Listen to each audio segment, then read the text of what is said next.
You're listening to an exclusive episode of the NK News podcast, available only to subscribers.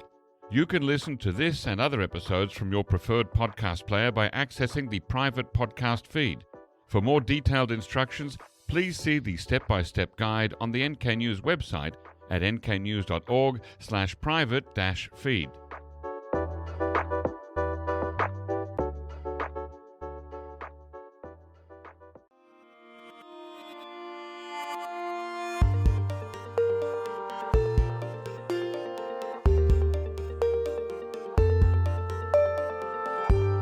Hello listeners and welcome to the NK News podcast. I'm your host, Jacko Zwetsloot, and today it is Wednesday, the 29th of October, 2025, the day that President Donald Trump arrived in Korea for the APEC meeting.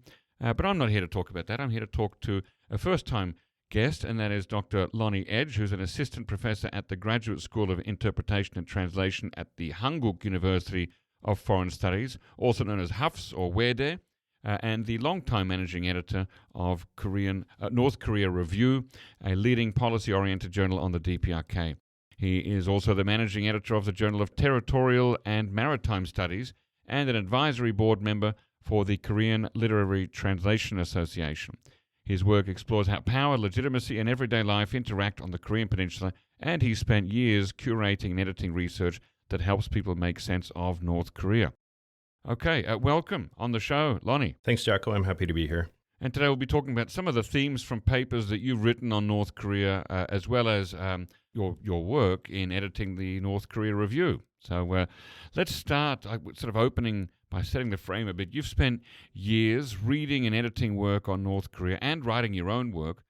For a general listener, what's the single biggest misunderstanding that outsiders or researchers have about how North Korea just seems to keep going despite all predictions to the contrary? I mean, that's a tough question. There's many different narratives about North Korea, but I think probably the biggest one would have to do with how inevitably in whatever media format you hear about North Korea is portrayed in a very negative light as almost like a Bond-like villain in international relations.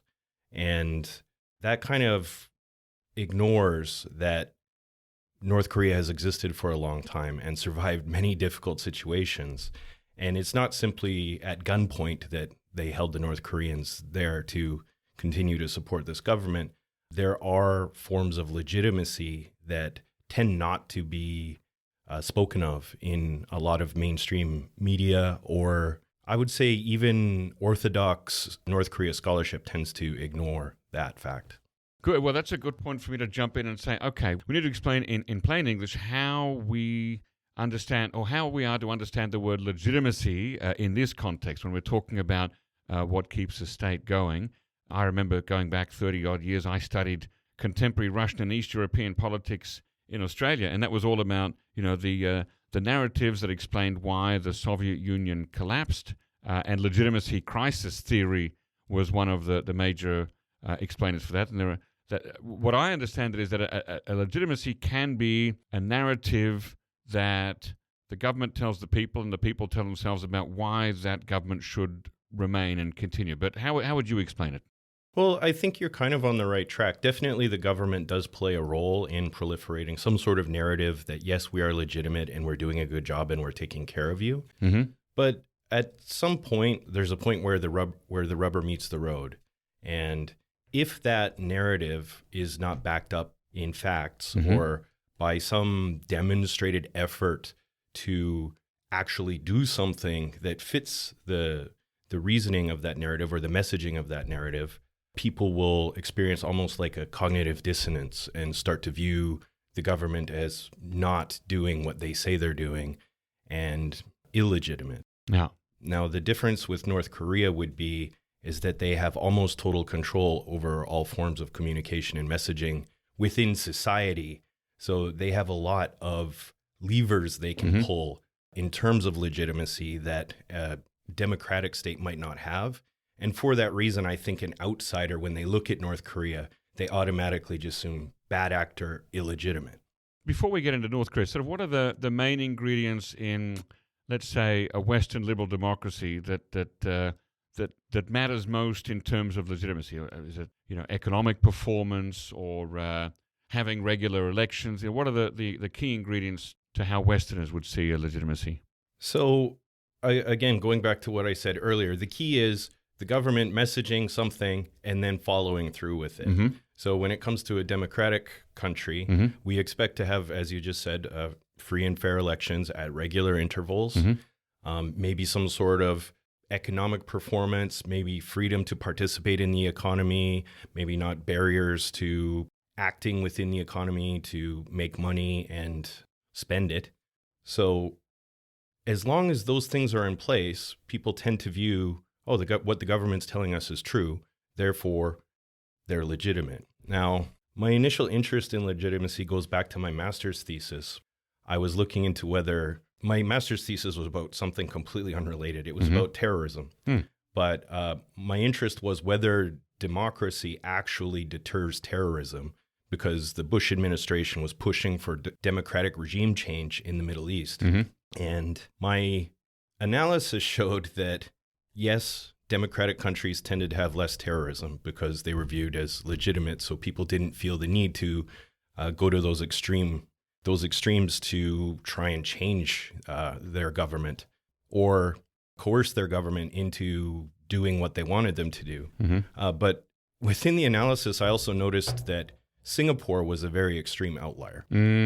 And a little bit more digging for me found that they rely on a form of legitimacy that is mostly derived from just economic performance. Yeah. Which to me started me down the path to thinking, well, wait a minute, I've learned my whole life that legitimacy means basically democracy and liberal values. But from that point on, I started to really reconsider what legitimacy meant. And the more research I did, I found that there are scholars out there that research what they call soft authoritarian regimes. Like Singapore? Like Singapore. And that type of research kind of shows that there are just so many shades of gray when it comes to legitimacy. So, and then I decided, well, what if we look at the quote unquote least legitimate regime we could? And I think North Korea is in the running for that title. Right. So, and my research, I think, has been really interesting from that point. Well, do you see a single legitimacy narrative as being key in North Korea, or are there a couple that work together in tandem? And have there been any big shifts in the DPRK's regime story about itself? Shifts in its legitimacy tactics? I think there have been a lot of shifts in the narratives of legitimacy in the DPRK. Initially, just the overall, performance of Kim Il-sung as the father leader and this wonderful leader that is going to lead North Korea to prosperity and becoming this socialist paradise, which eventually, with the end of the Cold War, when North Korea lost all their trade partners and he passed away, definitely presented a crisis of legitimacy to the North Korean regime. In the mid-1990s. Right. But his son had almost 3 decades to kind of prepare to step into the leadership role. So he was kind of the one that pushed the cult of personality, which by virtue of being his son also legitimized himself. Right. So cult of personality mainly pointing at the father, but extending almost, like sun rays in a way to embrace the son as well. So he had a long runway to launch his own leadership of North Korea, and then he was immediately hit with the arduous march. And at that point, they couldn't. When the public distribution system collapses, you can't tell people that you're doing a good job of taking care of their material needs when the reality around them is starvation. Right. The 3 bowls of rice and meat soup per day. That narrative can't work anymore. Right. So at that point, you see a shift towards the Songun policy, where the only source of legitimacy is that we protect you from the American imperialists and their puppet regime to the south. Yeah. And each time, if just from that simple little snapshot, you can kind of see whenever North Korea is presented with a crisis or maybe a moment where there's a change in material circumstance, you'll see them try and change their narrative to fit that moment. And this is to bolster up their legitimacy? Yes, I believe so. So when you get to the Pyeongjin line, which is the line that we will now pursue in parallel nuclear defense and economic prosperity. Right. So under Kim Jong-un, the Pyeongjin line, I think it may be a little bit of a product that he was educated overseas and saw what prosperity was. I don't think anyone would say that there's a lot of poverty in Switzerland, although maybe. Well, but it could also be, because by that time, that narrative that South Koreans lived in poverty and were begging for scraps from the American soldiers, I think by the time Kim Jong-un became leader, that narrative was no longer really believed by those who had access to information. And he's certainly at the top of the information tree, right? Definitely, that's also a possibility. But I also think that as much as narratives on like CNN might have said, oh yes, they're a poor, starving nation, they had modest trade with, or enough trade with China to have modest economic growth and probably be able to put some money behind a few projects. You saw them developing their tourism and building apartments and things like that, bringing in cell phones. So they recognized that there needed to be some attention to the material conditions, I think, of North Korea and the people. So I think that's where the Pyeongjin line came in, was that recognition that shift would also help legitimacy. Now, remind me, when did you write your chapter, Legitimation Shuffle, Sources of North Korean Legitimacy? When that came out? 2023, looking at my PDF file here that you sent to me, thank you, which is before Kim Jong-un announced no longer interested in peaceful unification with the South.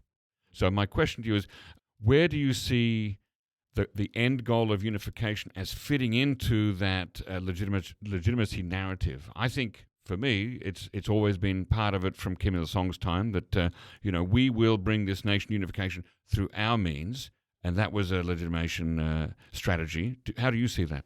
So, in terms of that, I know you just referenced that one book chapter, but I think my answer to that I have to take from, I think it was a different book chapter that I wrote on inter-Korean relations that talks about Han as something that governments on both sides of the parallel have to take into consideration, like that feeling of an unresolved grudge. That's kind of a simplified version of it. I would say I think the way that I defined it in that chapter had more to do with the loss of agency or self-determination in the face of being colonized by Japan or national division by the superpowers, which led into the Korean War and millions of them dying and the families being separated. So it's also an interesting point that a lot of inter-Korean relations,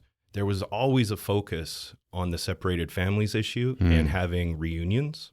And I think that's kind of without that, their policy towards each other could not have been viewed as legitimate by citizens on either side, because it's a outstanding wound to the nation that needed to be addressed by their people. So if you think about it that way, at this point, most people who were separated have died. Yeah. So it's not the same top tier issue that it once was. Definitely in South Korea, the youth, I forget who told me this the other day. Obviously, I think it was one of my interns, but she told me that there was a poll in one of the newspapers, and this is the first year where more Koreans don't want unification than do. Curious to hear the rest? Become an NK News subscriber today for access to the full episode. Head to nknews.org/join for more information. If you're already a subscriber to NK News, you can listen to full episodes from your preferred podcast player by accessing the private podcast feed. For more detailed instructions, please see the step-by-step guide on the NK News website at nknews.org/private-feed.